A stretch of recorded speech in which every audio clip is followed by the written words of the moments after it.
On today's World Insight with Tian Wei, China hosts the Xiangshan Forum and the Military World Games. We uncover how the PLA interacts with its global partners on and off the field.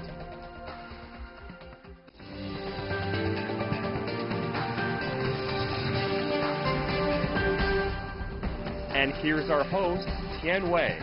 Hello and welcome to World Insight with me, Tian Wei. The program is coming to you from Beijing on CGTN. After the Grand National Day parade, the Chinese military has been inviting others from all over the world, with 140 countries participating in the Military World Games. And later next week in Beijing, the Xiangshan Forum, which is China version of the Shangri-La Forum, will take place as well. Chinese military has been increasing its interactions with the rest of the world. So what can we expect? Take a look at this first. A golden October for the Chinese military. 553 members of the People's Liberation Army will represent China in Wuhan for this year's Military World Games. It's the top sports gala for military personnel. This year's edition will feature 329 events in 27 categories, the biggest number ever in the history of the Games. In fact, the Chinese military has already made its grand presence on the first day of the month. A grand military parade as part of the National Day celebrations was staged in Beijing, marking the first public appearance of China's armed forces after a massive reform over recent years. This comes on the eve of a gathering of world military leaders and scholars. This year's Beijing Xiangshan Forum, featuring the motto "Maintaining International Order and Promoting Peace in the Asia-Pacific," will take place from this Sunday to next Tuesday. All participants will express their ideas for solving security issues in front of the Asia-Pacific region and the world at large. The world today is undergoing profound changes. Humanity is once again standing at the crossroads. It's necessary for the international community to ponder our way ahead. Should we stick to a Cold War mentality, or should we adopt new approaches that emphasize shared destiny, mutual trust, and cooperation?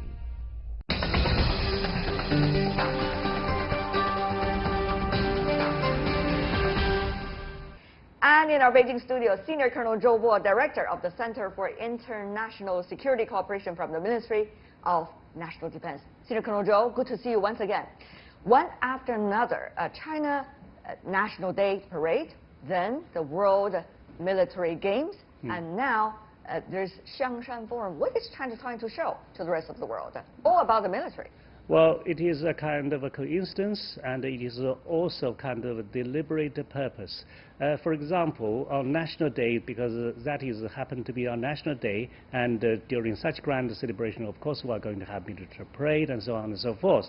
And on the military sports is on a rotating basis, and this happens to be in China this time. But in terms of Xiangshan Forum, it's almost at this time every year, because this is a nice Xiangshan Forum, yes. And we would normally invite many countries to come, but I'm happy to say that this time we would invite all delegations represented in every continent.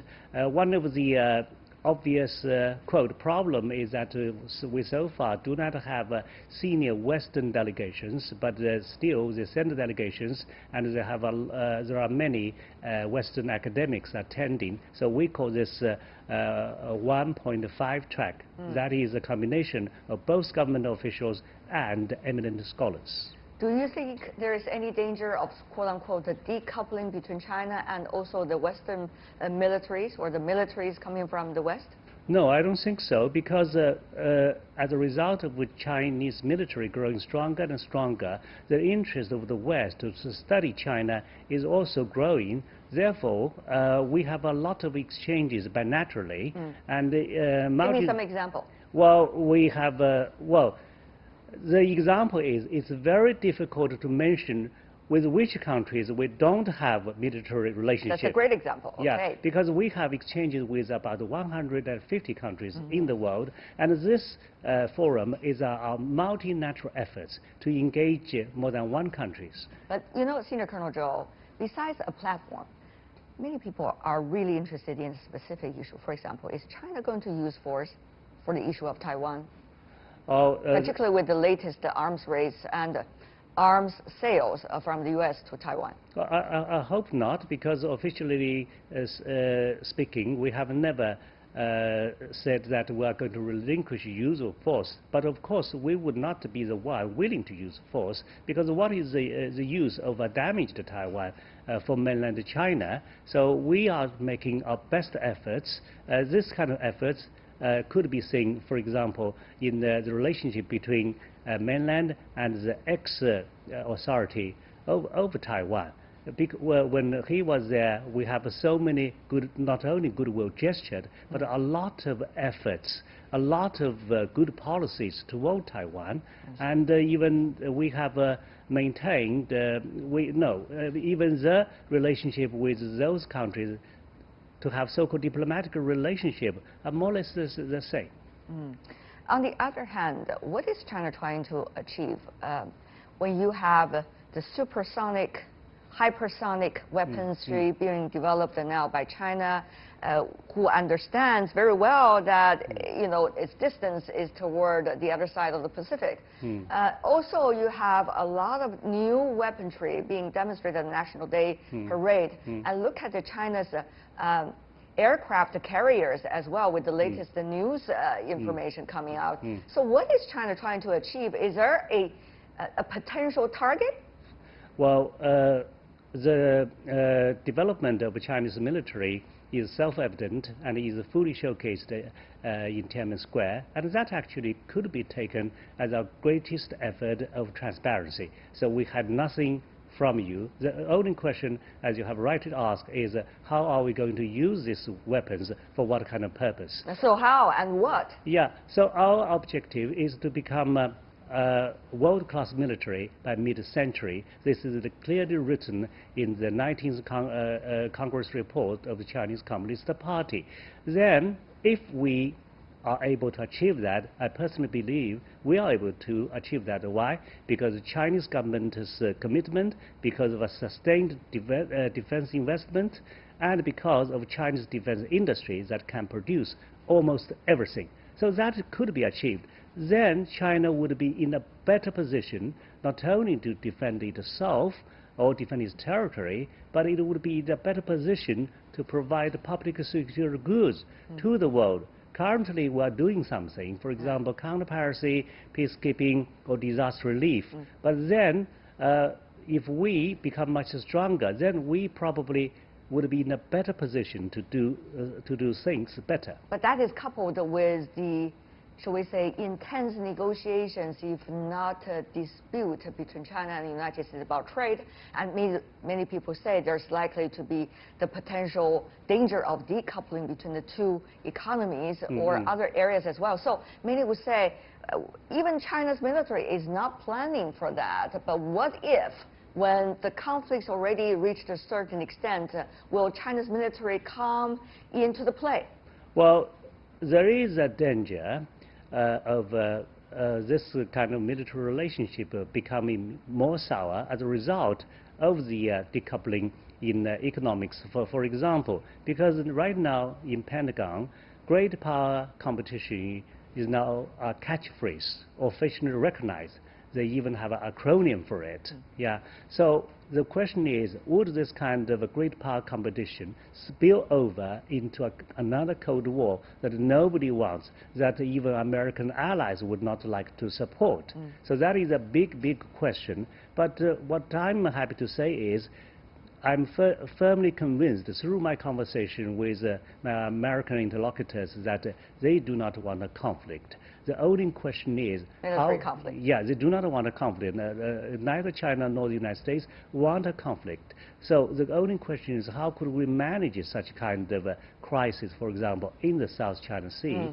Because the irony is we are looking at the same issue in different lights. When China considers its consider it a sovereign issue. The United States would consider it a legal issue. When China considers we have to defend our motherland, the United States say we have to challenge China's excessive maritime claims.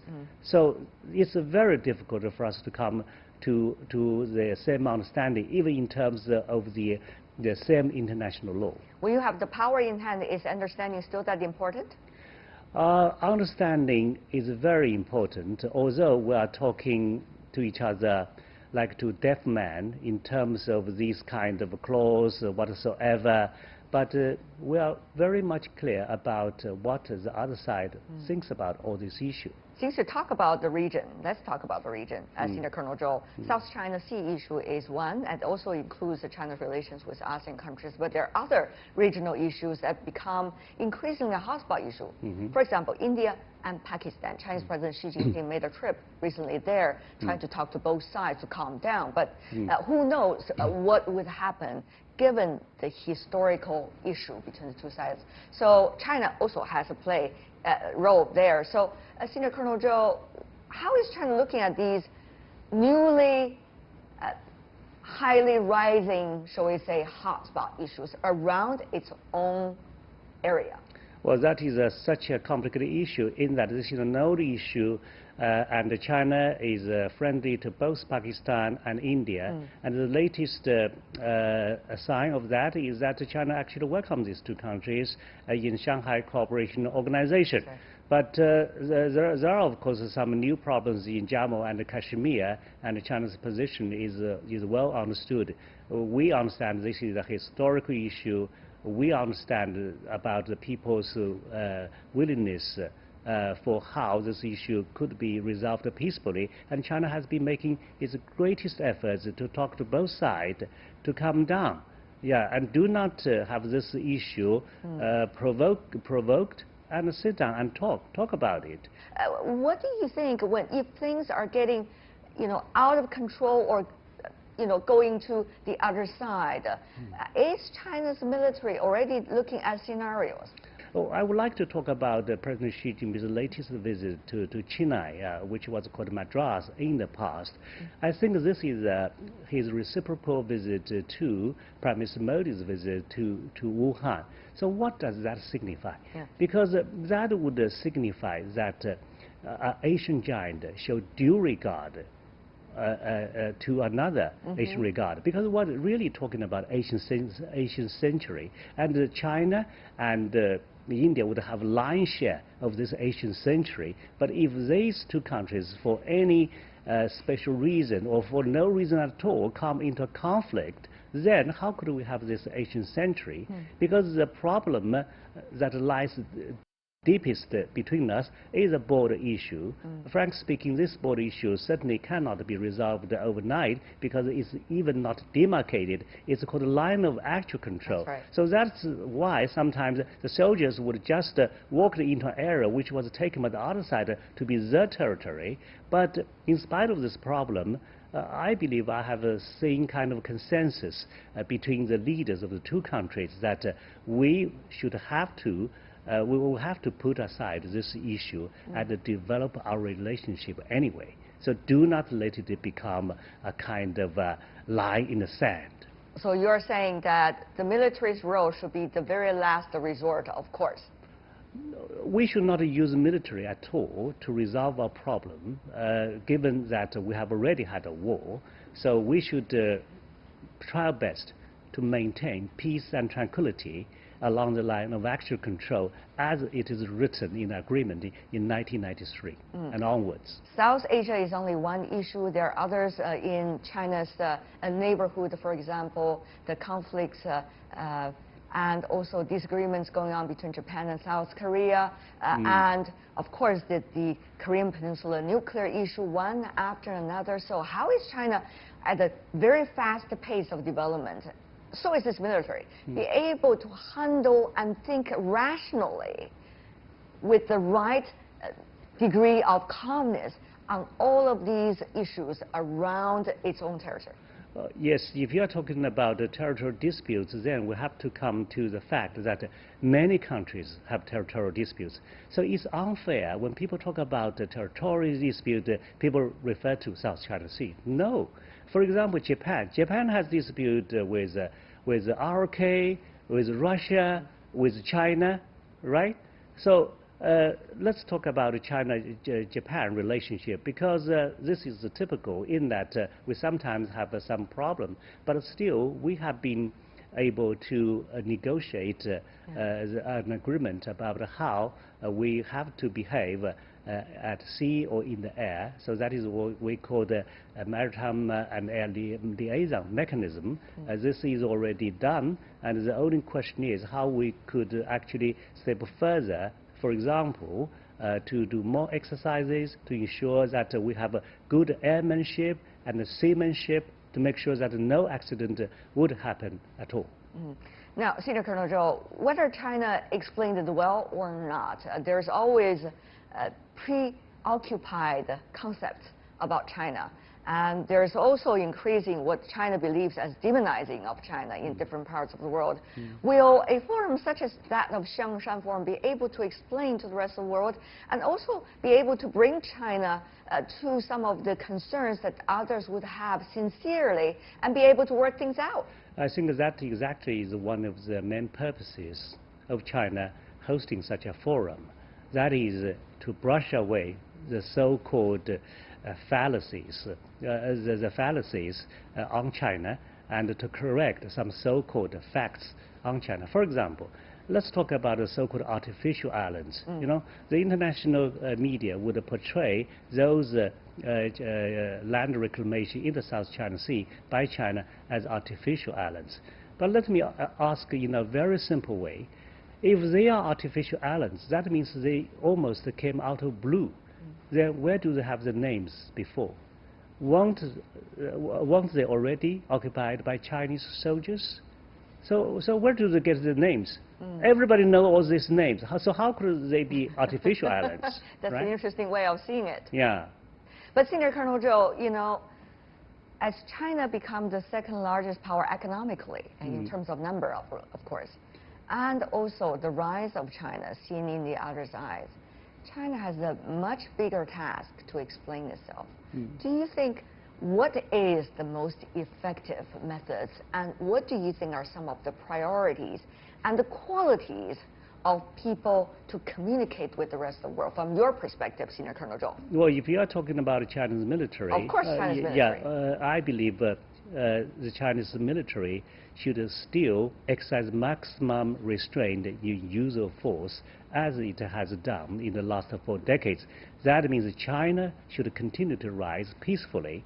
But right now we're in a different situation because right now for us to rise peacefully as we did in the past is more difficult, given that we're now considered the primary competitor. But still, I believe with all this kind of trials and tribulations that we have gone through, Chinese people simply are more confident and are in a better position to continue to embark on this path of peaceful rise.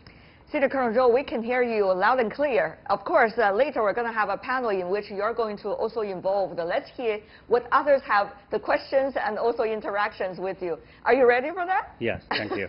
Well, let's take a break first, and we'll be back right after this.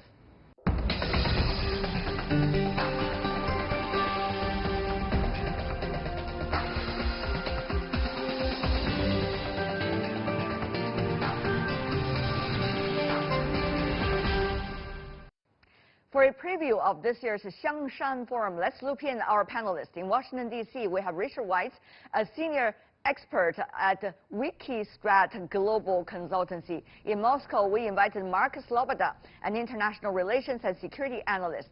Joining us from Kuala Lumpur, Dr. Azmi Hassam, a senior political analyst. And also in our Beijing studio once again, Senior Colonel Zhou Bo, Director of the Center for International Security Cooperation from the Ministry of National Defense. Gentlemen, welcome to our program. It's a very strong panel. Let me start by asking you, Mr. White, with China one after another big events regarding its military, many say this could be a signal to Washington. What do you say? there may be an effort to make a signal, but I'm not sure if it's going to get how big an impact it will have here in Washington. So, Mr. Sloboda, how do you think a forum, whether it's called Xiangshan or other names, will be able to collect some of the information and consensus that maybe Shangri-La and some of the others in Munich might not be able to, particularly for various voices? Well, in particular, this forum, Vice the Shangri-La, will be more attuned, of course, for China putting across its view of security and order in the Asia-Pacific. And while the topic, the official topic of the forum is exactly that, international order and security in the Asia-Pacific, with various subcommittees dealing with major states, minor states, and so on. I think the forum is, the conversation is actually going to be dominated by three things. As always in Asia-Pacific forums, increasing China-U.S. strategic competition in the Pacific.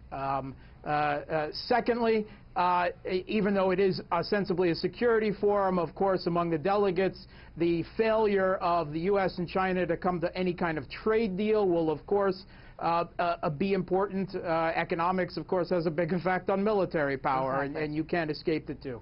And the third, and I think most relevant this year, is China has just unveiled and showcased a whole host of new air and maritime weapons at the Chinese Communist Party's anniversary parade. Hypersonic glide vehicles, stealth drones, underwater sea drones, and this is the perfect forum for delegates, defense ministers of other countries in the Asia-Pacific to sit back, reflect on what was unveiled, and digest it and begin to deal with the consequences of China now emerging as a high-tech military power, nearly at this stage a peer competitor of the United States, at least in the Pacific, directly off its coast, where any conflict is likely to take place. Now, Senior Colonel Zhou, how do you think China will be able to communicate with the others? And China will be able to convince the others of what China believes as good intention in developing its military? Well, in fact, this is one of our latest efforts to do exactly what you have been asking for, because if Tiananmen Square's parade has demonstrated or showcased China's latest development in weaponry and armory, then this forum is more about China's narrative power. So what PLA is going to do with such advanced weapon, for either for itself or for the world in the future. So because I'm one of the organizers of this forum, therefore we have been trying our best to strike a balance among different issues. For example, China is a major power. Of course, we are going to discuss about a major power relationship and international order, but we are also careful enough to give a role to the middle power and the small states. For example, we have exactly a plenary session dedicated to the role of medium power and small states. Give us some examples as to what exactly the medium power and small states you're talking about. Well, for example, like countries like Australia would consider itself a middle power, but small states, of course, we have so many delegations coming from the developing small countries. For example, the year before last, we even give the defense minister of the Maldives a chance to talk. This would be so rare, because I cannot imagine how he would be invited by some other international major forum like Munich Security Conference or Shangri-La Dialogue to have a chance to talk. Yeah, exactly. So this is the issue here, but it's not just about talking. It's about, Senior Colonel Zhou, having some kinds of consensus or having, shall we say, effective communications. It's about you talk, while others could listen and could also interact. I think that's very important, Senior Colonel Zhou. Briefly from you before I go to the others. Well, certainly yes, because when Chinese attend the Shangri-La dialogue, the most interesting thing is that normally they would ask the American Secretary of Defense to talk on the first day, right, and the Chinese speaker to talk first on the second day. So this gives enough time for them to have a kind of a tit-for-tat conversation, and for media, this is a feast. Yeah, the effect is... We understand that very well.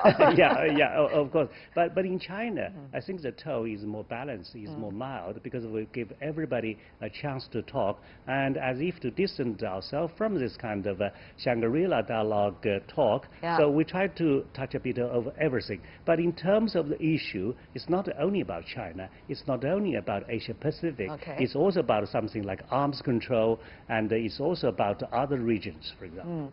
Mr. White, and now, shall we say, international conference and regional conference, as many as possible, as long as they are effective, could be very crucial at a time of change, which is exactly what we're facing right now. So I understand the U.S. is going to be absent, the official delegation from the Xiangshan Forum. So how much do you think the two militaries will be able to communicate with one another? Have they been effective so far, in your understanding? Besides forums, what are some of the other ways for them to really talk to each other at this critical time? Yes, I think a fundamental factor here we need to note is that unlike in previous times, under President Xi, the Chinese government has not cut off these kind of military ties to express displeasure, irritation, etc., with foreign governments. So the military dialogue in the past suffered a lot from a sort of start, stop, because we would launch the dialogue and then there'd be some incident or an arms sale, and that would stop, and then it would restart again. Under President Xi, we've continued, though, that dialogue, so it's allowed for a lot of institutions and so on. About U.S.-China military ties, many suggest it is because of very careful maneuvering by both sides, both militaries, that managed to maintain certain kind of contact, and also at this time, even though there are a lot of noises and chaos around in other parts of the relationship, the military ties so far has been serving its role, at least to not disrupt. Do you agree with that? Briefly from you. Yes, I do. I do agree with that. I think that the most important factor here is avoiding accidents, miscalculations, and so on. And that, I think, the dialogue has been effective in doing that. Senior Colonel Zhou, coming back to you before I go to the other panelists, also about China-U.S. Even though U.S. is absent here, but everybody know it is... No, U.S. is not absent, and even U.S. officials are here, but they are not as high as we have invited. Yeah. So, okay, thank you for the correction, but the question remained the same. That is, to what extent do you think that the communication, and effective communication, can continue between the two militaries? What are some of the most important factors that you consider? And will those factors be strengthened by this military, shall we say, communication forum? Well, we have very effective communication. The only question is we do not have the same understanding on the same issue, because between China and the United States, we have the so-called hotline at the different levels. For example, between the two militaries, we have established a hotline a long time ago, and in 2015 we have 2015 we have upgraded it to a kind of video conference dialogue. So that means when I talk to you, I can read your eyes. So this kind of effective communication is always there. But the only difference is we do have different views about even the same issue. Okay. About China-Russia, of course, I would invite Mr. Sloboda to come in here. What do you make a latest assessment of this military-to-military relationship between the two countries? Well, the Chinese-Russian relationship, militarily-wise, keeps growing by leaps and bounds every year, not just at the diplomatic level, but at the interoperability level now, where they haven't reached quite the same stage, and it's not intended to. They are not a formal military alliance, at least publicly they eschew such bloc formation as NATO. But they're showing a degree of interoperability now that is really starting to frighten U.S. geostrategic thinkers. In particular, particularly relevant to this forum is China-Russia naval cooperation, with Russia participating in naval drills in the South China Sea, conducting joint strategic bombing patrols in the Pacific, which is an entirely new thing, joint missile defense drills, and I can't stress how important that is when they share the information, communication, and technology to provide missile defense. It means they're really operating geostrategically as starting to operate, at least under certain conditions, as one cooperative unit, and that is it's a real game changer. In the Pacific, with the naval units, of course, Russia is basically switching from the big brother to the little brother role, and would play the role of support to the Chinese maritime forces in any future conflagration that would draw against the United States, that would draw in other great powers. Senior Colonel Zhou, your response. Really big brothers, little brother? I'm not sure whether China is thinking that way. Go ahead. No. We never consider Russia a smaller brother or a little brother, because we used to consider Russia to be big brother in the good old days, but now it's still good days. Right now, this is an equal relationship, and we really are grateful to Russia for many things. No, I'm not going to talk about history. For example, Russia has laid the industry foundation for China, but now in military field, we have imported so many things from Russia, and we have regular military exercises. And in terms of military exercises, because China hasn't entered into war in the last 4 decades, therefore joint military exercises, especially with countries like Russia, are most important and invaluable for China. Well, talking about Russia, of course, that's one of China's neighbors, but also China's neighbors are those in the Southeast Asian countries. For example, where Dr. Hassan comes from. He's coming from Kuala Lumpur, South China Sea issue. Earlier, I already discussed with Senior Colonel Zhou. Of course, Chinese has a very different take. But Dr. Hassan, what do you think about some of the principles and rules now worked on by both sides? I mean, Southeast Asian nations and also China. How much would that mean for the two militaries' cooperation and future potential? Well, Tian, last year, ASEAN performed a military cooperation or exercise for the first time. And 3 years before that, Kuala Lumpur, Malaysia, did a military exercise, the biggest within the ASEAN country. So military ties between ASEAN and China has been growing to a positive side. But the problem is, Tian, the South China Sea, especially the framework of code of conduct that has been negotiating for so many years, ASEAN cannot find one voice regarding the South China Sea issue.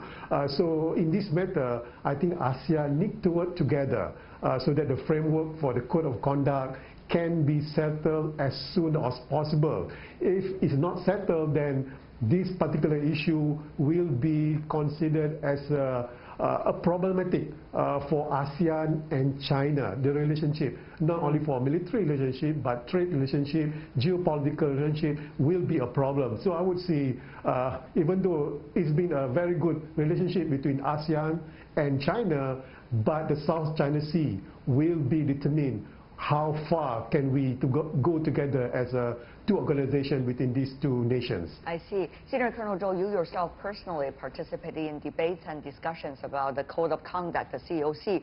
So how do you see what Dr. Hassan just mentioned? The timing, efficiency, and also consensus, how important is it? Yeah, I slightly disagree with him. in that South China Sea will define the relationship between China and ASEAN. What would you say? Yeah, because this is a much more comprehensive relationship. ASEAN, China are the one of the largest trading partners as well. There are so many different dimensions. It's not only confined to South China Sea. What about for the militaries? Yeah, for the military, for example, COC, he mentioned that he hopes it will be done as soon as possible. Actually, there is a timetable for that. Hopefully, within next year, it will be finished because our Premier Li Keqiang mentioned about a 3 years plan to finish that. But of course, it's not China's unilateral efforts to finish this because we're talking about this with 10 ASEAN countries. So it depends on both sides how quickly, how efficiently we can do that. And it's not only about legally binding issue or not. It's more about how we could possibly have some other cooperation, for example, about fishery, so on and so forth. I see. It's much more complicated than just one issue. But, you know, gentlemen, we let everybody speak from your perspective about what are some of the most important security issues. Now, I would love to ask a final question to every one of you. We all know things are changing fast. We all know geopolitics once again has becoming quite some defining factor if you look at the military-to-military ties around the world. And coupled with a security issues such as the disarmament and also hotspot issues that you have seen around the world. So what do you consider as the military-to-military ties, its significance and its priority for today's world? Let's go from Dr. Hassan first. Everybody have 45 seconds, if you can, just to outline some of the most important things for us. Dr. Hassan, please. Yeah, I agree that with the previous panel saying that communication is very important between United States and China. But again, on this part of the world, Asia Pacific, and you mentioned ASEAN just now, it's not only communication between these two superpowers are important, but communication between ASEAN nations, because there's been a perception that the Chinese cannot be trusted, and also there's a perception that the American also cannot be trusted. So I would say that communication in terms of security and defense matters is number one. And again, I'd like to reiterate that communication not only between the superpowers, but between ASEAN nations is most critical. All right. I hope some of discussions can be done about that part, also even on the Xiangshan Forum, when many of the ASEAN countries participate. Mr. Sloboda, go to you. What do you say? Priorities today? Yeah, of course, U.S.-China dialogue is extremely important, but it's not really happening at a dialogue level militarily-wise right now. It's happening simply at a level of deconfliction, which means they're barely talking to each other except to avoid conflict. And that is preventing any real improvement of relations in that regard. So the most important then military-to-military cooperation then looking to the future is Russia-China, China-Russia. There's a reason why Western geopoliticians are calling it Dragon Bear, and it is a world game changer. Interesting. Mr. White? As we discussed earlier, the military dialogue is important to avert inadvertent crises, accidents, miscalculations, because they'll understand each other's operating procedures and so on. But by itself, the military relationship cannot drive an improvement in the overall relationship between countries, such as China and the U.S. It's actually normally the reverse, that the overall relationship shapes what the military dialogue can cover. I see. Last but not least, Senior Colonel Zhou Bo. Well, let's come back to Xiangshan Forum again. This time we have invited 76 delegations, including 23 defense ministers and 6 defense chiefs.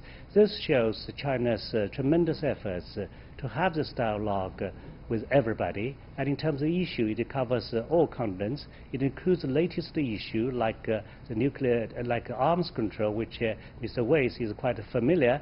And we also give a role to the interest of a medium power and small states. Actually, one of the sessions is just dedicated to that. With all this, we try to strike a Chinese balance. Richard White, Mark Sloboda, Azmi Hassan, Senior Colonel Zhou Bo, thank you so much, gentlemen, for being with us. Really appreciate it. Thank you. And that's all we have for today. If you'd like to see more, you can visit our website. Just type in World Insight CGTN into your search engine or check out our YouTube channel. You can also follow us on Twitter, Facebook. From me, Tianwei, and everyone on the World Insight team, thanks for watching and tune in again next time for more insights across China and around the world. The weekend is coming. Time to take it easy, and we'll see you right back here on Monday. Bye for now.